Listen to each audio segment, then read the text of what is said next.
যখন শপিং করার মাথায় আসে তখনই মনে হয় না অনেক ইনকাম করতে হবে যাতে আমি যা চাই কিনতে পারি।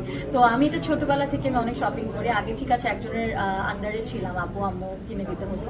এখন তো আর নিজের মতোই চলি এবং তাই ওরকম কোনো স্মৃতি নেই যে কিনে দেয় নাই বা কিছু। বাট হ্যাঁ, জিদ করতাম অনেক যে আম্মু আমাকে এটা কিনে দাও ওটা কিনে দাও। মনে হয় তখন বলেছিল যে কিনো না, কারণ আমার একটা জিনিস কেন আগে সবসময় দুটা জিনিস চেতাম।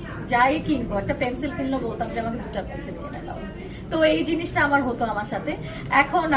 এখন তো নিজেই কিনি, এখন আর কাকে জিজ্ঞেস করবো। তো আছে আমি যেটা পছন্দ করেছি হয়তো বা বিভিন্ন কারণে হয়তো বা কিনা হয় নাই, এরকম কয়েকবারই হয়েছে। বাট আমার আম্মু আব্বু সবসময় আমাকে চেষ্টা করেছে, আমি যখন যেটা চেয়েছি সেটা সে আমাকে দেওয়ার চেষ্টা করেছে। আমার আব্বু আম্মু সবসময় মানে আমি কখনোই হয় নাই, আমি কখনো এরকম দেখি নাই যে আমি কিছু চেয়েছি, ছোটবেলার কথা বলছি, যে আমাকে সে দিতে পারেনি। তো আসলে আমার তাই ওরকম কোনো স্মৃতি নেই। আমার আব্বু আম্মু সবসময় আমাকে খুবই আদরে বড় করেছে। তো যখনই যা চেয়েছি, আমি আসলে খুব একটা চাই ওরকম টাইপের মেয়ে না। আমার আমার চাহিদাও খুব একটা বেশি না। তো এখন তো বড় হয়েছি, এখন নিজে ইনকাম করবো, বড় মানে অনেক বড়, আমার একটা বেবি আছে।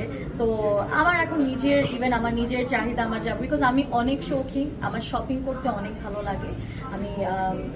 আমি দেশের বাইরে আমি প্রচুর শপিং করি। যে এক্সিবিশনসগুলো যে ইভেন্ট অ্যাটেন্ড করি, আমি প্রচুর শপিং করি। আমি আজকেও ইভেন্ট অ্যাটেন্ড করেছি, আমি আজকেও অনেকগুলো জিনিস কিনেছি।